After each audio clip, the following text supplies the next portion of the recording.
comenzamos esta sesión, este debate, un tanto especial, como está siendo especial todo el tiempo, todo este tiempo que estamos viviendo debido a la pandemia, al COVID, que esperemos que vaya mejorando en los meses sucesivos. Hay determinados signos de que parece que vaya a ser así y todos estamos esperanzados. Siempre hay que mirar el futuro con esperanza y así lo hacemos. Sentimos mucho no poder estar, en fin, en un foro con presencia física.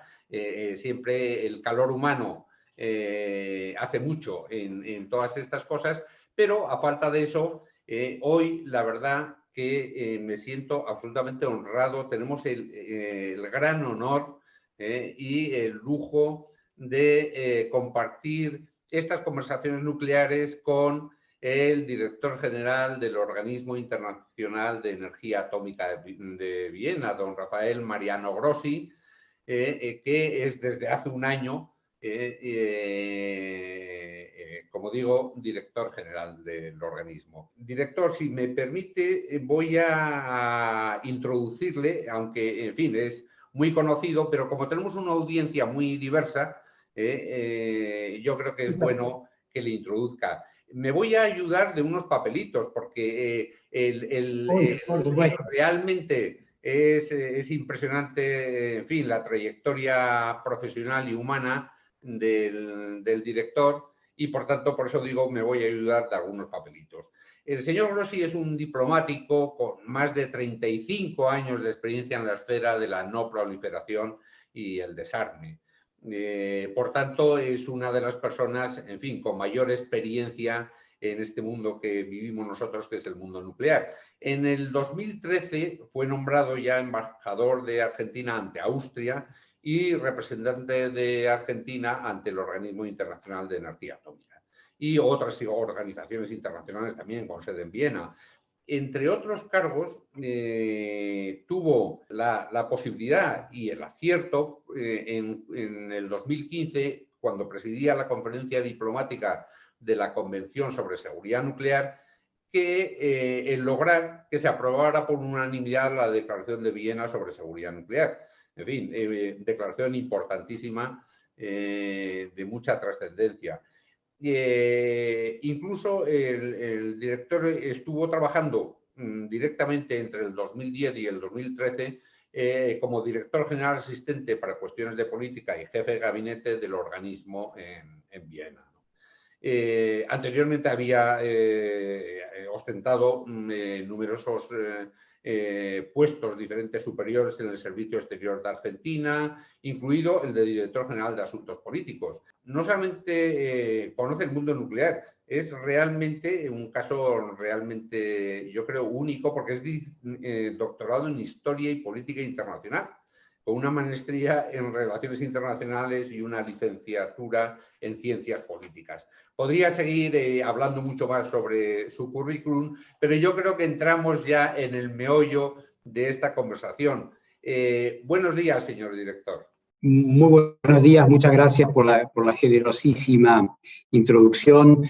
Déjame decirte que es un enorme placer para mí conversar con todos ustedes, compartir con el Foro Nuclear de la Industria Española algunas reflexiones, intercambiar con ustedes acerca de la realidad de esta actividad que compartimos desde distintos lugares, desde distintas perspectivas, ustedes, el Foro, nucleando a distintos actores del sector nuclear español, y imagino yo, entre los participantes, gente de la industria, gente de la regulación, en fin, un poco este universo multifacético que nos nuclea, y en el cual el OIEA tiene un lugar importante y especial. Para mí, naturalmente, en mi carácter de argentino y de diplomático que ha trabajado muchos años en todos estos temas, estar con ustedes es como estar en casa, hacerlo en nuestro idioma común es además una enorme libertad y hermosa sensación, pero sobre todo hablar de lo que nos preocupa y nos ocupa, que es el papel, el lugar, los debates, los problemas, los interrogantes y las posibilidades también a futuro que se plantean delante de esta actividad que todos compartimos. Déjame entonces, si estás de acuerdo, hacer unas breves reflexiones, unos 5 o 10 minutos, para contarles un poco cómo se ve el mundo nuclear desde Viena, y luego pasar a lo que siempre es lo más enriquecedor y lo más bonito, que es intercambiar y escucharlos a todos ustedes. Así que, una vez más, encantado, muchísimas director, gracias. cuando quieras. Sí.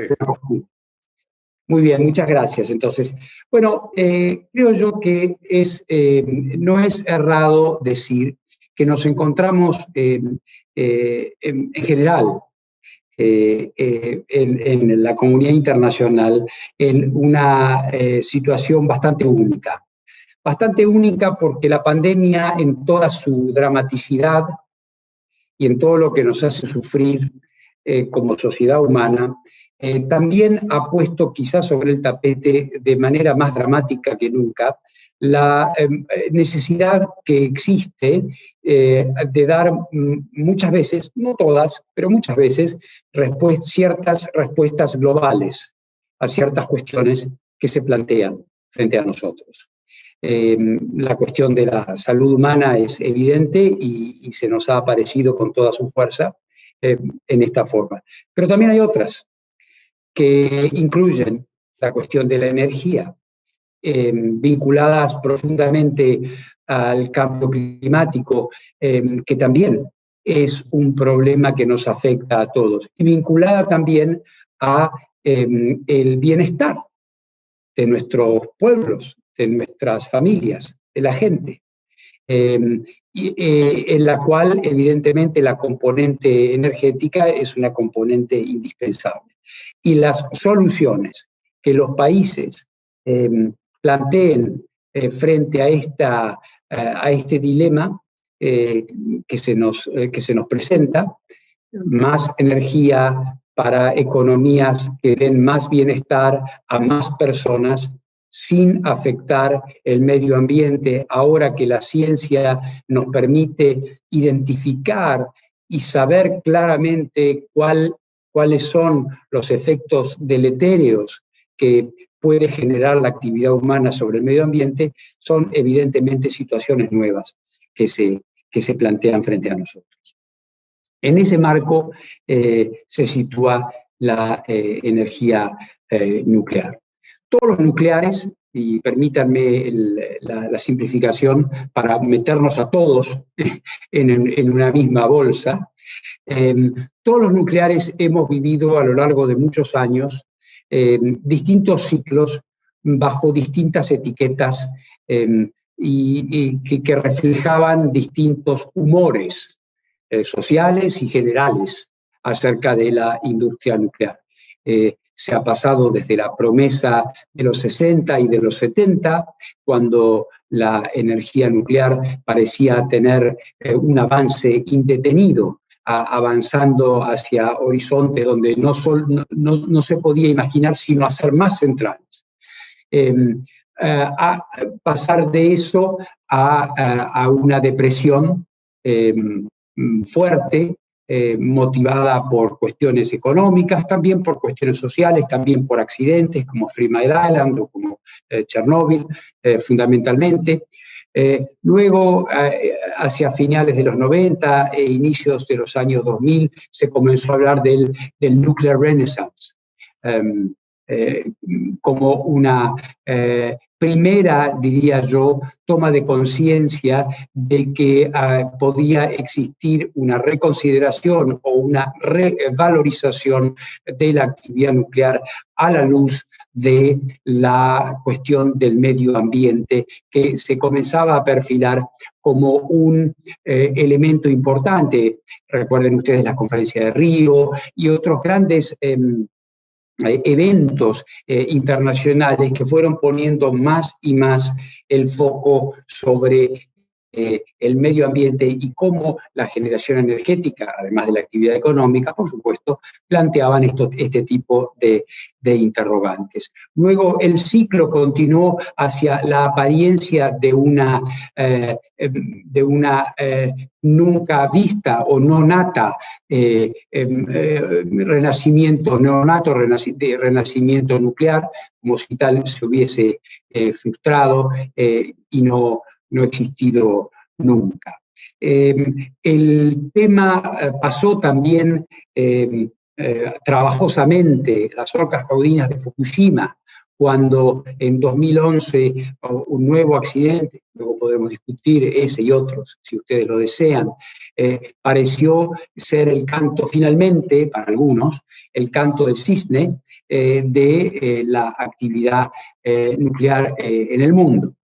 Y esto exigió replanteos, exigió enormes esfuerzos. Tú hablabas recién de la Declaración de Viena, que me tocó prácticamente redactar y hacer aprobar con todos vosotros, con todos los países en el año 2015, cuando todo el sistema internacional se vio conmocionado por esto. Hasta este momento, que yo caracterizaría como de una visión que se va acercando hacia un cierto realismo nuclear. Yo lo llamo así porque lo veo como un momento en el cual comienza a existir una lectura, lo digo con cierta trepidación porque en estas cosas las generalizaciones nunca son buenas amigas, pero comienza a existir una evaluación que se va acercando hacia la realidad, hacia lo que es posible, más allá de lo que es deseable o de lo que es imaginable. Esto se da, creo yo, fundamentalmente a partir de una lectura que comienza a basarse cada vez más, y eso es un poco el enfoque que yo estoy tratando de impulsar en todo el debate público sobre esta materia, un debate que se debe basar en datos científicos empíricamente comprobables, más que en convicciones, en aproximaciones ideológicas, todas ellas muy respetables, por supuesto, pero quizá no las mejores consejeras a la hora de fijar políticas públicas. Y allí, creo yo, radica un poco el corazón de este debate que ustedes en España y otros en cada uno de sus países están librando. Y sobre eso ustedes tienen más que enseñarme a mí que yo a ustedes. Pero yo les puedo decir lo que desde la agencia, a través de mi gestión, estamos tratando de impulsar. Lo que estamos tratando de impulsar es este debate realista y sin, diría yo, timideces innecesarias o infundadas. El camino debe también evitar, actitudes propagandísticas o actitudes más propias del lobista que del funcionario internacional, pero no deben evitar decir la verdad de las cosas. Tú recordabas muy amablemente hace unos instantes que en realidad mañana cumplo un año en el cargo. O sea que también es una manera de festejar este primer aniversario con mis amigos españoles. Felicidades, director. Muchas gracias. Mi primer viaje fue a Madrid. Obviamente que allí me encontré con muchos amigos nucleares, pero en realidad lo que me llevó a Madrid fue la COP25, la Conferencia de las Partes del Tratado de Marco de Cambio Climático que tenía lugar en Madrid. Y yo siempre digo, muchas veces digo, que en aquel momento, cuando les dije a mis nuevos colegas aquí en la agencia que me iba a Madrid a la COP, me trataban de loco, por menos. Y me decían, no vayas ahí porque te van a recibir muy mal. No es un lugar para los nucleares ese. Es un lugar donde mejor los nucleares que ni aparezcan, ¿verdad? Y yo dije, no, todo lo contrario. Nosotros tenemos que dar el buen debate, tenemos que ofrecer nuestras ideas y nuestras aproximaciones. Y fíjense que en esas reuniones que tuve en Madrid fui muy bien recibido, por supuesto en España siempre, pero en ese marco multilateral, ajeno quizá a nuestra actividad, fui muy bien recibido, al contrario, con una cierta curiosidad, y no curiosidad por lo que hagamos, porque ya se sabe lo que hacemos, sino por saber qué había cambiado y por qué estábamos ahí. Y creo yo que de lo que se trataba simplemente era de decir lo que también he tratado de venir diciendo en los últimos meses, en el sentido de que lo nuclear reclama su lugar en la mesa. Lo nuclear no reclama quizá la cabecera, lo nuclear no reclama ponerse a bailar tap dancing encima de la mesa, pero tiene un lugar alrededor de la mesa energética mundial, tiene un lugar alrededor de la mesa de la protección del medio ambiente mundial y de otras más que podemos tratar después, que tienen que ver con la no proliferación y con temas políticos muy calientes, pero que no son en este momento lo que estamos discutiendo.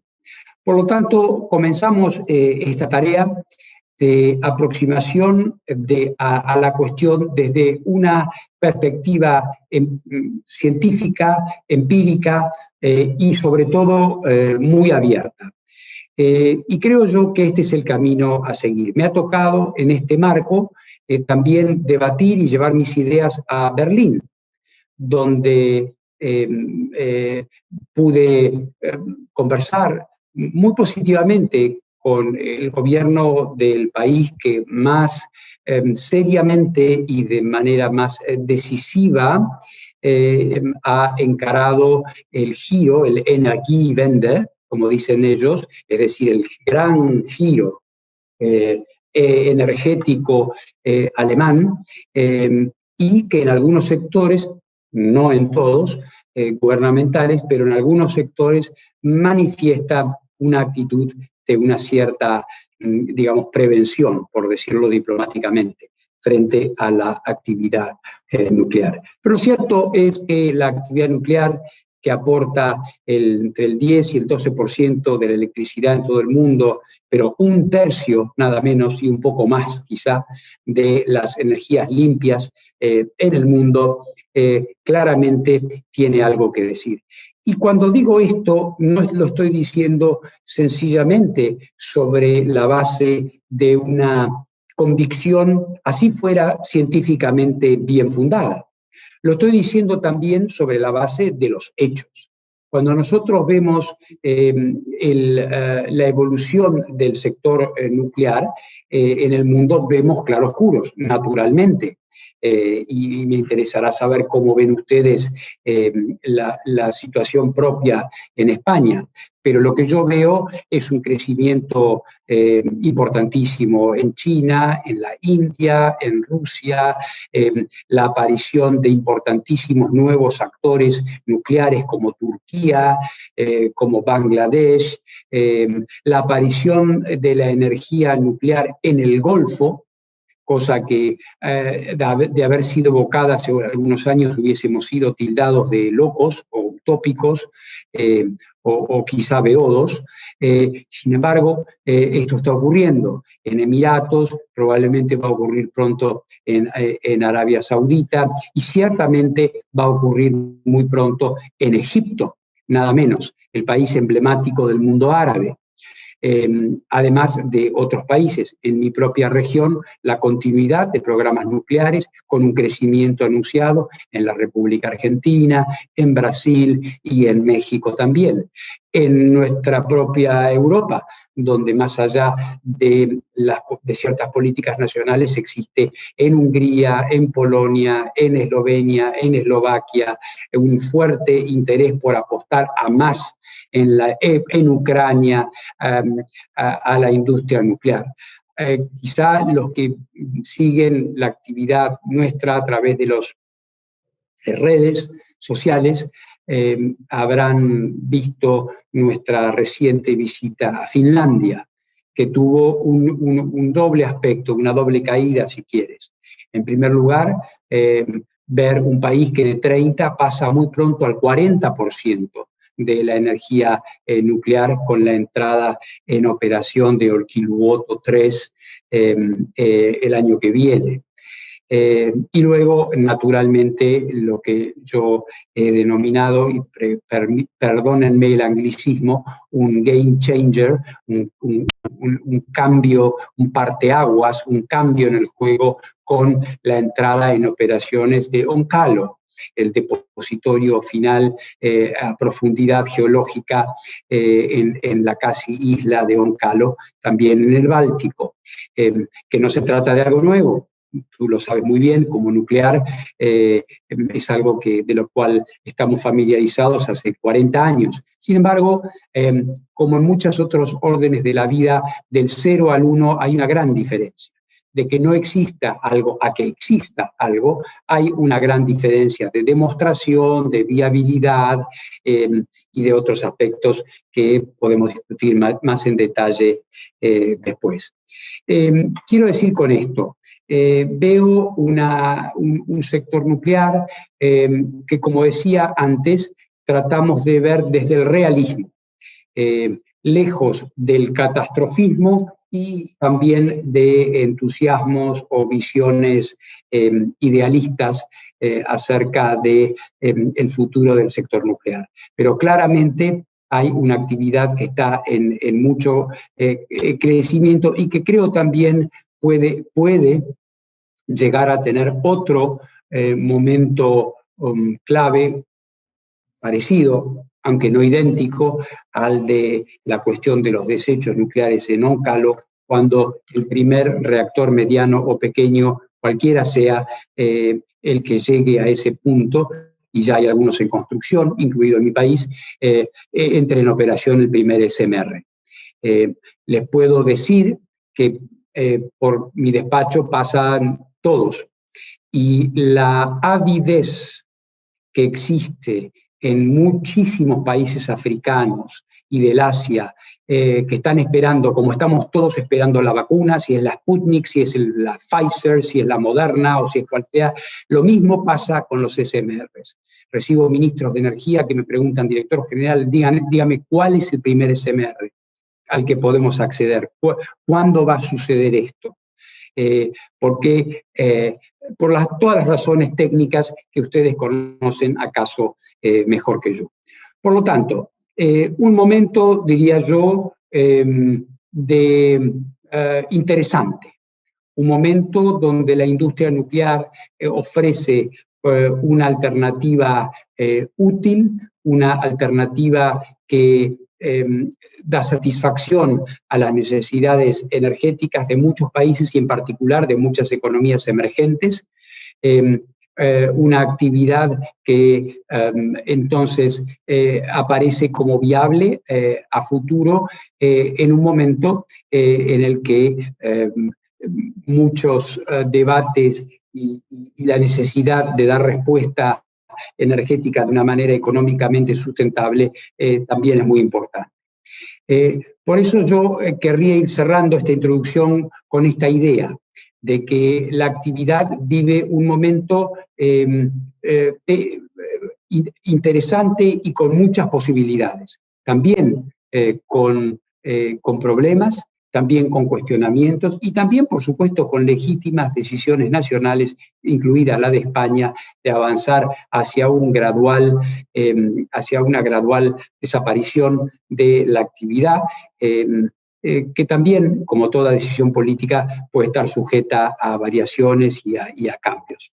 De modo tal que he optado, y quizá esto es algo que podamos discutir, Ignacio, en las preguntas y respuestas, he optado por no ingresar en los otros terrenos, en los cuales, más bien digo, podría tener mucho que contarles, lo que ha hecho la agencia en pandemia, de qué modo la ciencia y la tecnología nuclear han dicho presente al momento de ayudar y al momento de dar alternativas en la lucha contra la zoonosis, como lo estamos haciendo desde la agencia.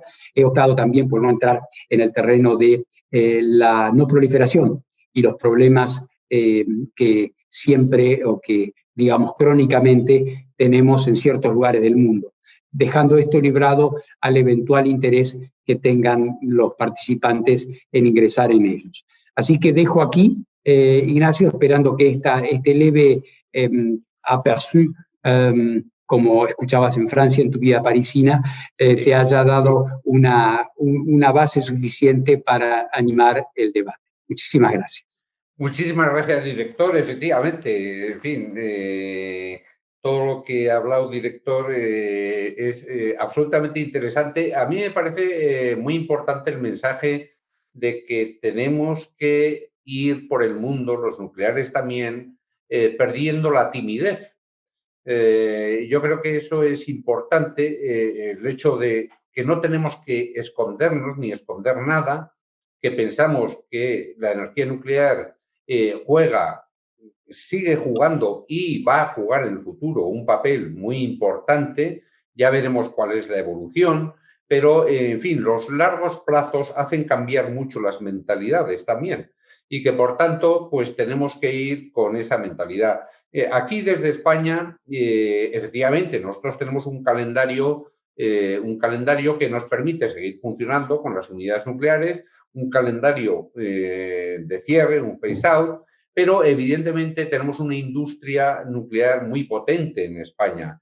Industria nuclear que no solamente le interesa la situación española y el mercado español, sino el mercado internacional. Y como estaba diciendo el director, estamos viviendo también, yo diría, una cierta renaissance. Lo que pasa es que en otras zonas del mundo, quizás, orientado más hacia Asia, a Rusia, China, etcétera, hay un incremento de la potencia nuclear importante. Yo sí, de todas formas, si me permite, director, sí me gustaría, porque hay muchos oyentes, tenemos muchos oyentes de muchos sitios, no solamente además españoles, bienvenidos todos, en fin, de todos los países del mundo que en este momento están conectados, pero sí me gustaría una pequeña digresión solamente de lo que es el organismo de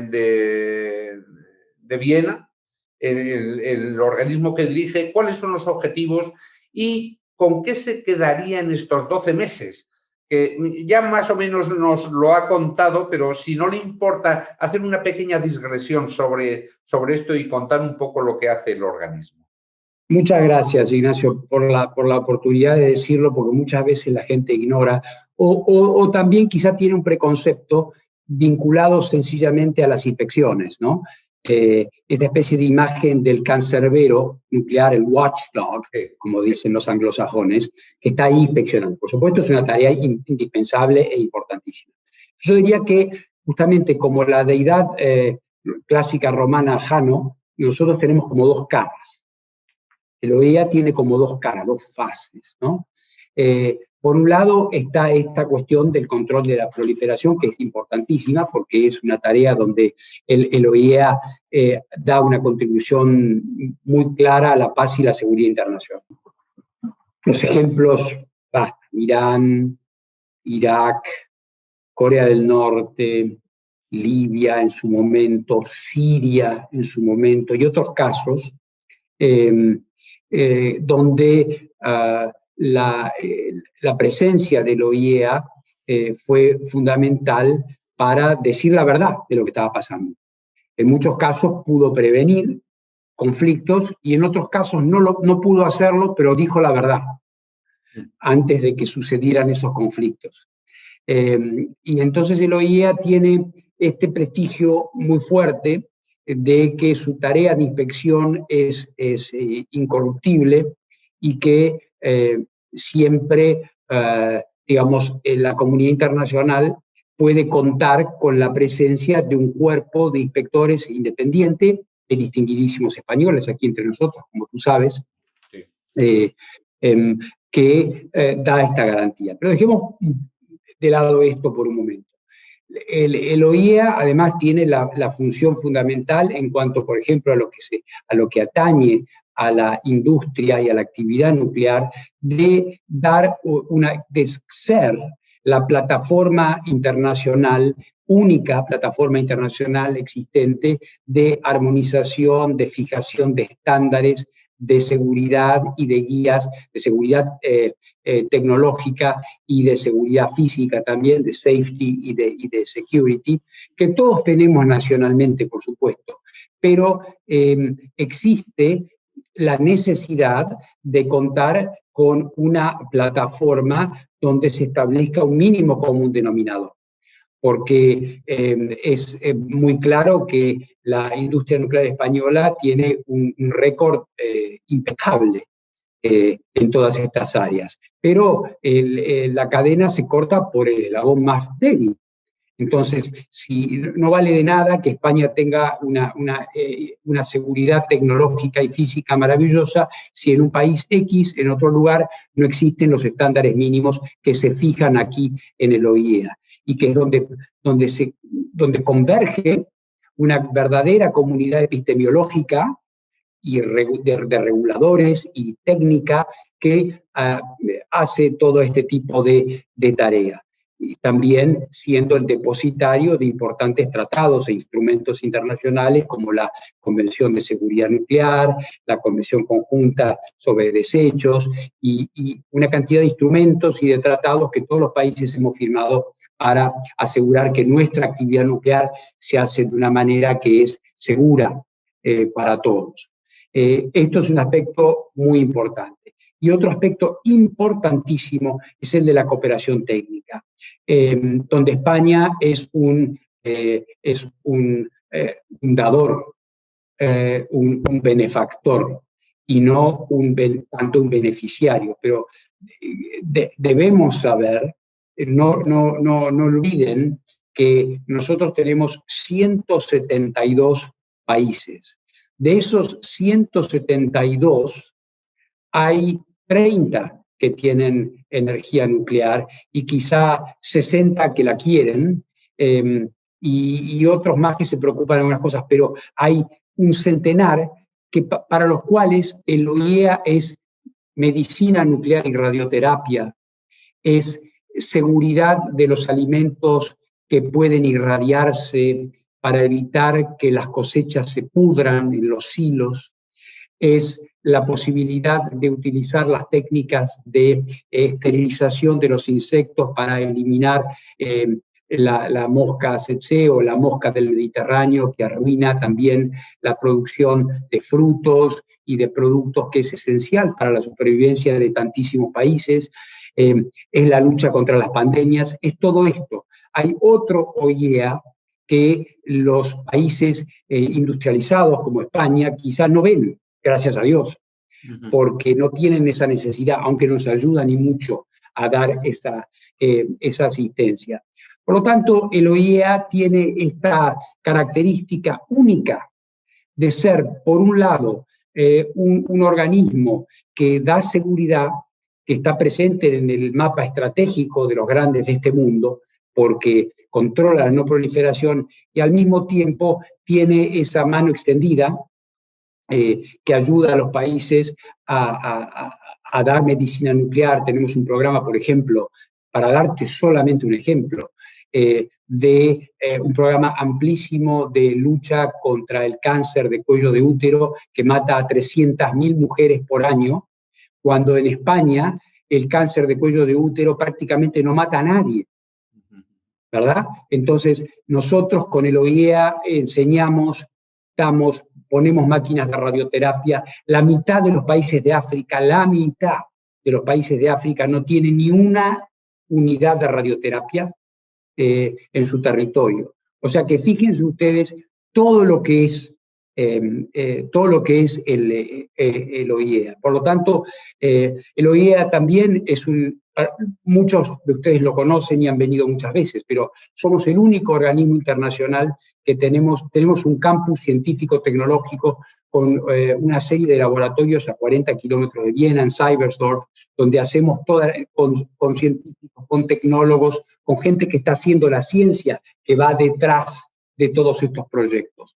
De modo tal que es un lugar realmente único donde confluye toda la actividad nuclear en todo ese espectro de 360 grados que toma la parte energética, que toma la parte de no proliferación y que toma la parte de tecnología.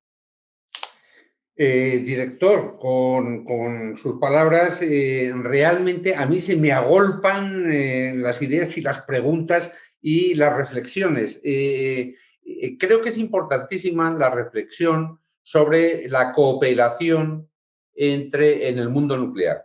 La cooperación entre las propias centrales nucleares, la cooperación entre los organismos reguladores, la cooperación en la industria nuclear. Yo creo que en ese sentido, en mi vivencia, llevo más de 40 años en el mundo nuclear, es que realmente dentro de la industria nuclear y de la generación nuclear, el nivel de transparencia es muy alto. Ahí por fuera pudiera parecer para parte de la población que no es así. Y sin embargo hay una transparencia y una comunicación tremenda por una razón, pienso yo, porque lo fundamental, y todos los nucleares lo tenemos metido, en fin, en nuestro ADN, es la seguridad de las centrales nucleares. Sí. No solamente ya, en fin, como una aproximación filantrópica, sino incluso desde el mismo punto de vista del negocio. Quiero decir que un incidente, un accidente en una central nuclear no solamente tiene repercusión en esa central nuclear y en su entorno, etcétera, tiene repercusión en todo el mundo. Con lo cual, los primeros interesados en la seguridad nuclear son los propios productores nucleares. Por eso, esa reflexión sobre la seguridad y la cooperación me parece importantísimo. En ese sentido, director, ¿piensa que la seguridad de las centrales nucleares estaría garantizada también en nuevos países emergentes? Ha mencionado que hay unos 60 países interesados en entrar en el mundo nuclear. ¿Podríamos o qué tendríamos que hacer para garantizar que esas nuevas unidades en esos países fueran tan seguras o incluso más que las actuales? Bueno, una gran pregunta que también merecería una sesión en sí misma, pero que revela una vez más, y me disculpo por ser autorreferencial, pero no es personal, es institucional, diría. La única forma de garantizar eso es la presencia del OIEA. ¿Por qué? Porque los países nuevo accedentes, los newcomers, como dicen los anglosajones, naturalmente no tienen otra alternativa y al contrario buscan afanosamente el consejo y la guía del organismo. Porque diría yo, la gran dificultad que la mayoría tiene es el establecimiento de un regulador independiente y creíble. Esto es una tarea muy difícil.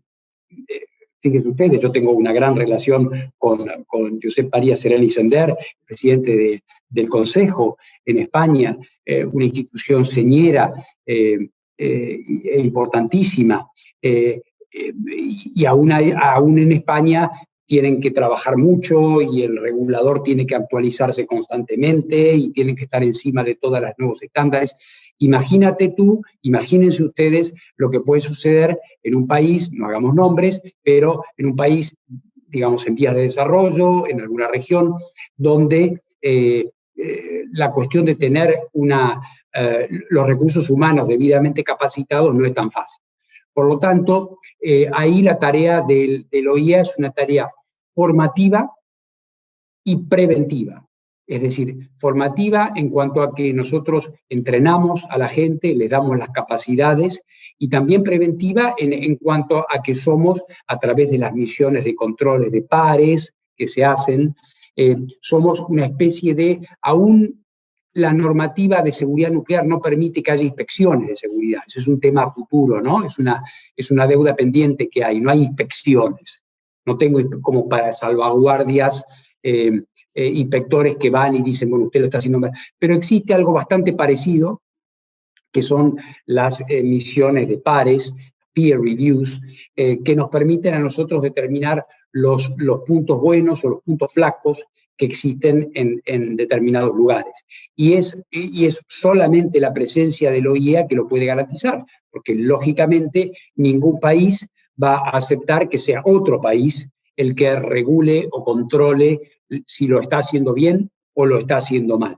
Por lo tanto, ahí tenemos nosotros una tarea realmente ciclópea, te diría, de estar encima de todos estos países, en el buen sentido, acompañándolos, teniéndolos de la mano, mostrándoles cómo hay que ir avanzando. Tú sabes, quizá, que existe un documento muy importante, que es una especie de guía, ¿no? de manual del usuario, es el documento de Milestones, que ha sido desarrollado y que es una obra colectiva en realidad, no es solamente del OIEA, porque ahí también hay letra española y letra de todos los expertos del mundo que contribuyeron a hacer el documento de hitos, de Milestones, donde hay 19 etapas que van guiando, ¿no?, a los países en lo que deben ir haciendo y lo que deben evitar.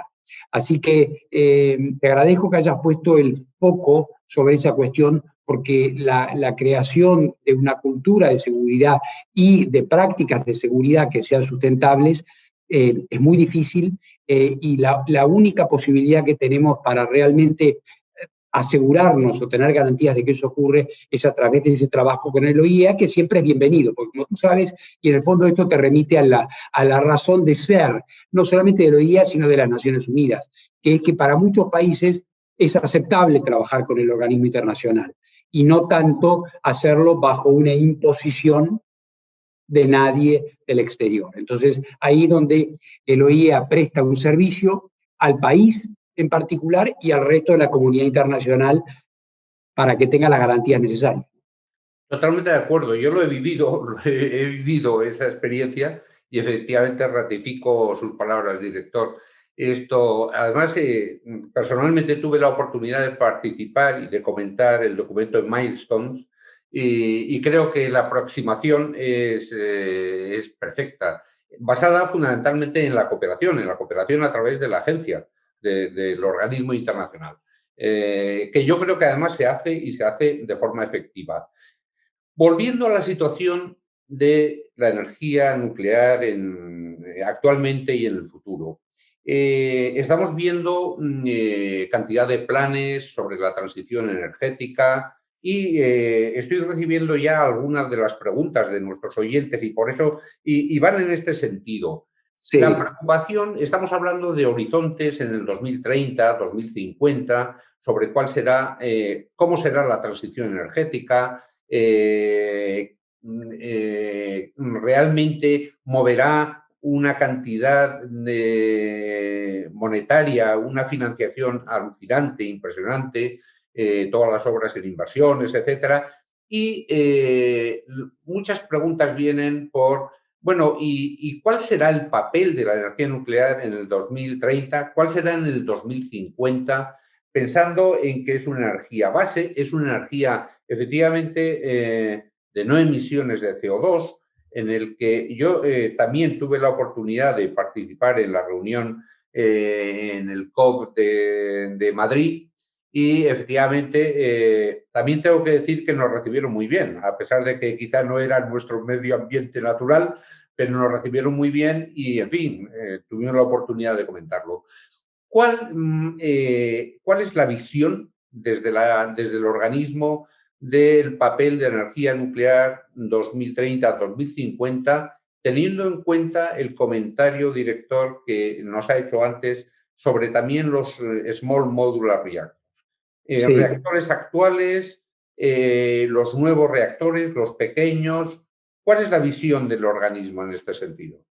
Pues yo diría que haría referencia, que siempre es algo más ecuánime quizá, que mi propia opinión. Fíjense ustedes lo que ha dicho el IPCC, el Panel Internacional sobre Cambio Climático, que no es un grupo de fanáticos lobistas nucleares precisamente. Es un grupo independiente de científicos vinculados en torno a la Convención Marco de Cambio Climático. O sea, un ambiente no nuclear, ni antinuclear, es un ambiente científico.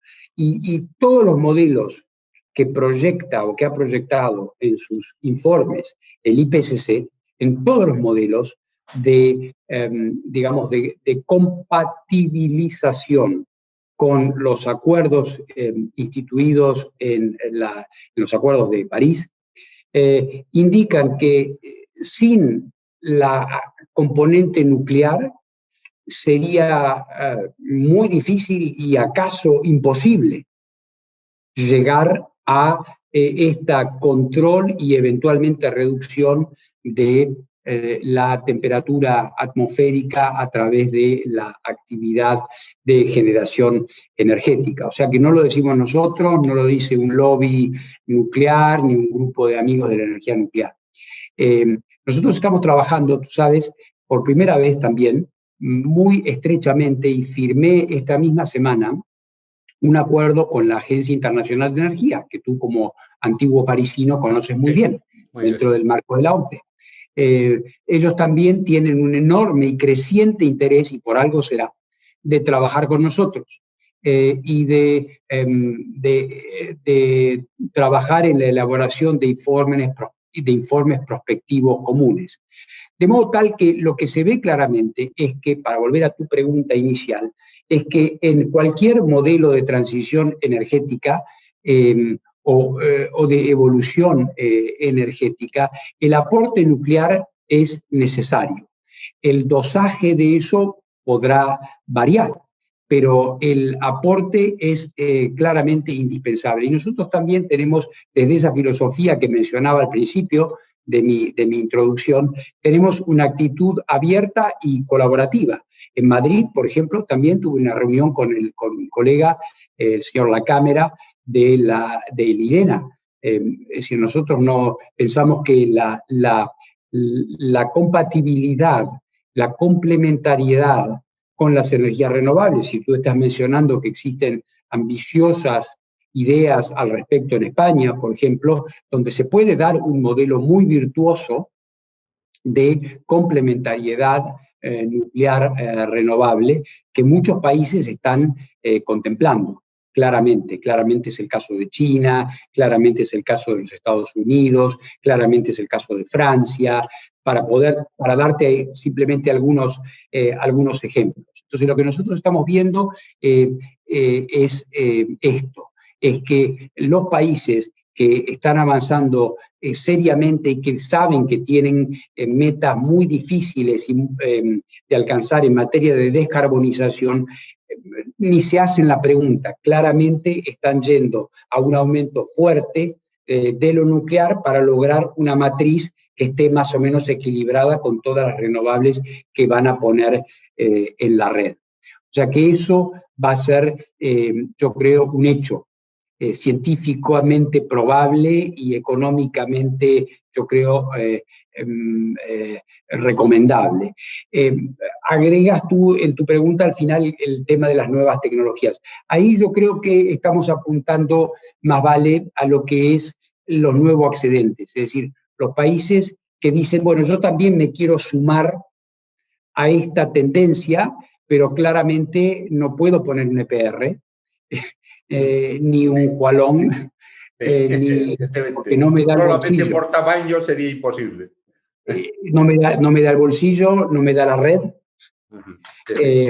y no me dan los recursos humanos, etcétera. Pero claramente puedo poner una central de 200 megas, con el cual puedo darle luz, electricidad y también producir hidrógeno de una manera sustentable. Entonces, ahí está un gran debate. Yo creo va a ser muy interesante, Ignacio, y ahí les doy cita a todos y a ustedes también. Creo que la conferencia sobre energía nuclear en el siglo XXI que va a tener lugar en Washington hacia fines del 2021 va a ser muy importante. Ustedes saben que cada 4 años más o menos hay una gran conferencia sobre la energía nuclear a futuro. La primera fue en China en el 2000, por el 2008, recuerdo, luego un poco antes, luego estuvimos todos en París, luego fue San Petersburgo, luego fue Abu Dhabi.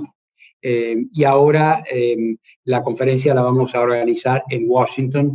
Y ahí creo que los debates van a ser riquísimos, porque vamos a tener estos debates sobre el futuro de la energía nuclear con este escenario como telón de fondo, que no ha existido antes.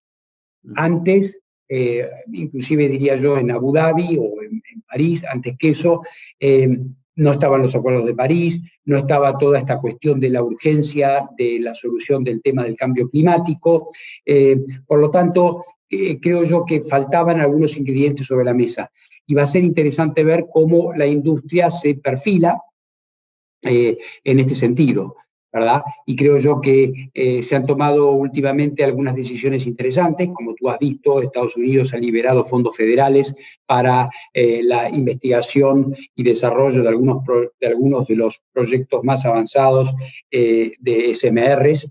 La Federación de Rusia también está avanzando sobre algunos de los modelos que tiene, de modo tal que vamos a ver eso, creo yo, de una manera bastante clara en los próximos meses. Sí, yo realmente pienso que es así. Y vamos, yo lo digo no solamente porque soy nuclear, alguien puede decir, bueno, claro, usted es nuclear y qué va a decir. Pero realmente sí veo, independientemente de eso, que la energía nuclear tiene unas características, como eso, la no emisión de CO2, como la estabilidad que da en la generación, etcétera, etcétera, que hacen que sea necesario que tenga su papel, mayor o menor, ya iremos viéndolo en el futuro, ¿no? Y más quizá con los nuevos reactores, son reactores pequeños, modulares, en que el coste de financiación pues bajará bastante y los tiempos de instalación, de construcción serán mucho más cortos y incluso con niveles de seguridad más altos todavía que los actuales.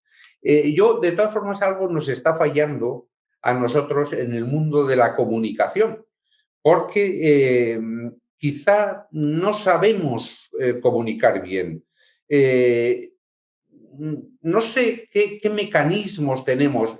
Yo sí veo que hay ciertos organismos, personas, etcétera, que no son nucleares, pero que sin embargo hablan de la energía nuclear porque piensan que es importante para el futuro y lo hacen quizá con menos timidez que nosotros mismos y lo hacen, en fin, desprendido de cualquier lastre que pueda tener simplemente con un acercamiento más técnico y más científico. Yo no sé si tenemos que aprender de ellos, no sé lo que tenemos que hacer para comunicar mejor lo que es la energía nuclear. El organismo tiene alguna también estrategia de comunicación simplemente para enseñar lo que es la energía nuclear. Bueno, fundamental, como tú dices. Yo creo que vivimos en una época completamente distinta a las anteriores en cuanto a que yo creo que la mayor parte de los ciudadanos a través de su, digamos, de su smartphone tiene en su mano todo lo que está sucediendo en el mundo. De modo tal que la comunicación no es algo que, digamos, sea bueno tener si se puede, sino que es tan importante, creo yo, como la tarea de base científica. Una sin la otra verdaderamente no existe, no puede existir. Nosotros, por supuesto, estamos haciendo un esfuerzo muy grande, pero el esfuerzo también tenía que empezar por la cabeza.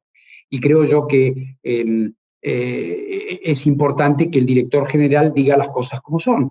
Quizá también debe haber un ejercicio de autocrítica, no haré la autocrítica de los otros, puedo hacer la nuestra, y decir que un poco la actitud del organismo era, bueno, si usted quiere ir por lo nuclear, vaya y nosotros lo ayudaremos.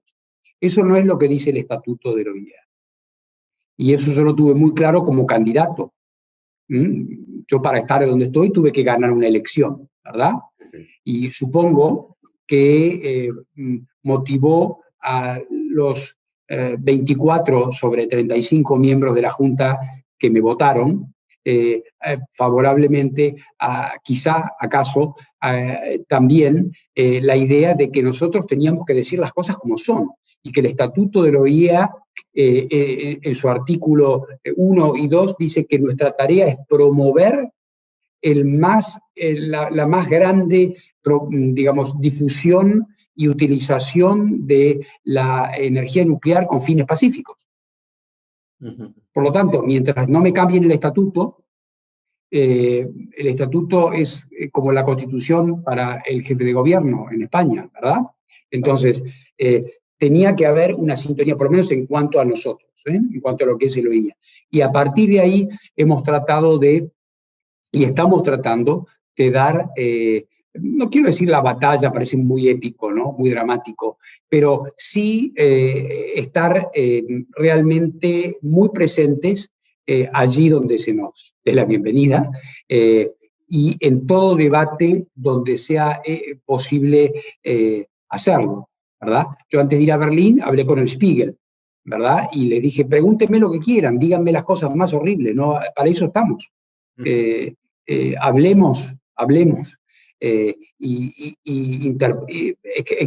intercambiemos ideas, pero yo creo que tienes absoluta razón en que la tarea de comunicación y de difusión y fuera de nuestros propios círculos y cenáculos es lo más importante, porque digamos, predicar al coro, como dicen los ingleses, un poco no, digamos, está muy bien y nos hace sentir muy bien porque nos aplaudimos entre nosotros, pero lo que tenemos que hacer es ir a dar el debate con los políticos, con los parlamentarios, en los foros científicos y difundir lo que se está haciendo. Por eso, por ejemplo, me refería al comienzo a la visita a Oncalo, donde yo dije, esto es un game changer. Entonces, entiéndanlo. Entonces, cuando alguien viene, y lo hago desprovisto de hostilidad, cuando alguien viene y me dice, no es una actividad sustentable porque el tema de los residuos, entonces yo le digo, pero usted sabe lo que pasa en Finlandia, vio lo que se hizo ahí, no es un paper, no es un documento que plantea una realidad, es algo que es posible. Entonces, no diga usted que no es sustentable, diga usted que no le gusta. O que le parece que es caro, o que le parece que hay otras alternativas que son mejores. Y esa la discusión se planteará sobre otras bases diferentes. Pero ahí hay que, como decíamos, ¿no? Tú y yo, no hay que tener ninguna timidez y hay que tener una disposición al diálogo y al debate, que no siempre es fácil, admitámoslo, ¿no? No siempre es fácil y a veces hasta no es agradable. No, efectivamente, pero es el mundo de la comunicación y que efectivamente es absolutamente necesario. Nos estamos quedando sin tiempo, ¿no? De todas formas, tengo algunas preguntas también de los que están compartiendo con nosotros, pero me voy a centrar, varias son las que ya las he puesto en el panel, pero yo me quedaría con una última también, que es bajando a la realidad. A la situación actual, independientemente de las aproximaciones ideológicas, etcétera, una cosa que nos preocupa en el mundo nuclear es el tema de la financiación, de que la energía nuclear no entre, en el caso de Europa, no entre dentro de la taxonomy, no sea considerada una energía limpia y que, por tanto, quede fuera de las fuentes de financiación verdes o fuentes de financiación más baratas, o que incluso algunos países estén introduciendo una fiscalidad altísima en la energía nuclear.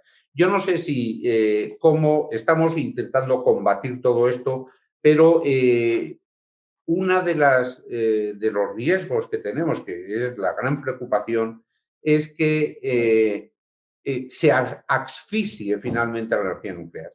Es decir, que no solamente ya que se rechace políticamente, sino que por una vía totalmente distinta haya una asfixia, tanto por vía impositiva, vía impuestos, como por la falta de acceso a una financiación más más barata. Y esto, yo no sé si el organismo en este sentido tiene también alguna idea o alguna aproximación en esto, o si debíamos de trabajar o algún mensaje en el que trabajemos en ese sentido para poder continuar con la energía nuclear. Yo creo que digamos, la posición del organismo en esto es, punto uno, no es de un observador pasivo. Naturalmente, no siendo un Estado, y por lo tanto no teniendo nosotros centrales nucleares ni estando nosotros diseñando programas nucleares para nadie, más allá de la tarea de asesoramiento, tenemos una labor más indirecta, pero sí muy útil. Yo creo que, en primer lugar, por supuesto, digamos, a mí me toca dialogar con muchas de estas gentes y hace poco tuvimos un foro con el presidente del Banco Mundial, David Malpass, y la directora ejecutiva del Fondo Monetario Internacional, Kristalina Georgieva, en el cual estuvimos discutiendo de estas materias. Por lo tanto, por un lado, el OIEA trata de mantener y de aportar esta voz que se quiere ver como científica y ecuánime en este sentido. Y lo hacemos con mucha claridad. Y por otro lado, creo que nosotros somos un aliado de todas esas causas nacionales, porque cuando ustedes debaten en Bruselas o en cualquier lado, ustedes sí pueden decir que tienen un organismo internacional detrás que tiene la capacidad de dar, digamos, un juicio ecuánime sobre la realidad técnica sobre el terreno, más allá de lo que pueda decir un actor nacional. Y en esto nosotros sí que estamos dispuestos a jugar ese papel cada vez que se nos convoque. Yo tengo ahora, bueno, se ha suspendido por la situación en Bruselas, pero voy a estar en Bruselas hablando con muchas personas de la Comisión sobre esta cuestión, porque a nosotros nos parece que cuando se dice que tiene que haber una neutralidad tecnológica, tiene que ser real y no solamente declamada. Y hay algunos actores que tienen un discurso y otros actores que tienen otro. Entonces, por lo tanto, es nuestra disponibilidad de hacer eso. Es un terreno más delicado, porque nosotros tenemos que transitarlo sin cruzar la línea hacia lo comercial, pero claramente estamos cerca de ustedes y estaremos dando todo el basamento regulatorio indispensable para que los decisores puedan tomar las decisiones correctas. Muchísimas gracias, director. Estamos finalizando ya nuestro tiempo. Yo creo que lo hemos finalizado ya. Es una pena. El COVID nos ha condicionado un poco, ya digo, pero realmente, de todas formas, esto funciona muy bien. Estos cacharritos y el Internet y sí. Zoom y todo esto funciona muy bien y es posible mantener estos debates. Espero también que el COVID no tenga mucha influencia sobre las acciones del organismo. Es decir, también tendrá, pero seguro hay alternativas que el organismo está poniendo en marcha. Estoy seguro de ello. Director, un placer haber estado aquí. Se nos han quedado cantidad de preguntas, pero no tenemos más tiempo. Habíamos quedado en que este sería el timing de la reunión.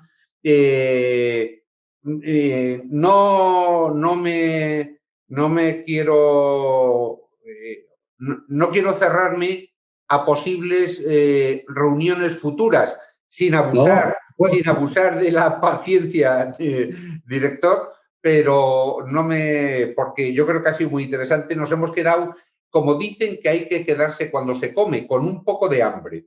Pues esto es igual, con ganas de más. Así es, Ignacio. Va a ser un placer para mí estar con ustedes cada vez que así lo soliciten. Un poco esto tiene que ver también con lo que tú mencionabas hace un momento. Creo yo que los responsables internacionales es parte de nuestra obligación estar en este debate y escuchar, porque también a través de tus preguntas, que reflejan las de los participantes, yo también puedo sentir un poco ese latido del sector, dónde están las preocupaciones, dónde están las esperanzas, dónde están dónde aprieta el zapato, como decimos en buen castizo, ¿verdad? Entonces, hagámoslo cada vez que sea necesario. Sepan ustedes que todo el sector nuclear español tiene mi admiración. Es un sector nuclear al que sigo desde hace muchos años, por razones obvias, culturales y familiares inclusive. Por ende, sepan ustedes que la tarea que todos ustedes desarrollan es por mí muy valorada. Estoy informado de todo lo que allí sucede en todos los planos, en el plano industrial, en el plano regulatorio y en el plano también de la industria. Por lo tanto, para mí el diálogo con ustedes es de una enorme importancia. Y hagámoslo a cada momento que sea necesario. Les deseo a todos una muy feliz Navidad. Estén seguros, cuídense mucho todos. Y aquí en Viena ya saben que tienen su casa y un gran amigo. Ha sido un placer, director. Deseamos lo mismo no solamente para usted, sino también para todos los miembros del organismo. Muchísimas gracias y hasta la próxima.